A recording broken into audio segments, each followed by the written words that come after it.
Sometimes the most negative voices in the room are the loudest. Green Party leader Annamie Paul remains confident despite a renewed effort to push her out, a non-confidence vote planned in 3 weeks. This letter from the interim party president alleges Paul has failed to meet her obligations as leader.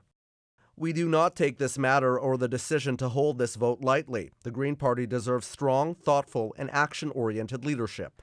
The letter, read at a party town hall, alleges Paul is the reason for the party's reputation being damaged and the defection of an MP.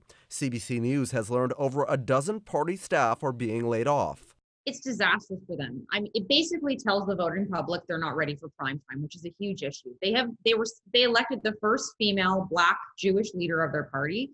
It got international news. It was incredibly momentum building for them. And then I think we've seen infighting after infighting, and right months, if not weeks, ahead of a federal election. The letter also rebukes Paul's claims of racism and sexism from within.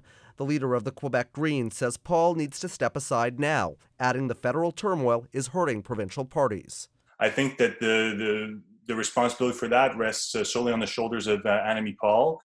Paul initially came under fire for refusing to condemn the words of a former advisor. Noah Zatzman had called out Green Party MPs who were critical of Paul's support of Israel. I'm quite confident that our members support my leadership, and I'm here at the pleasure of our members. The vote is set to take place on July 20th and requires 75% approval from party councillors in order to pass. But Paul could still survive. The vote then goes to all party members, who will ultimately decide her fate as leader.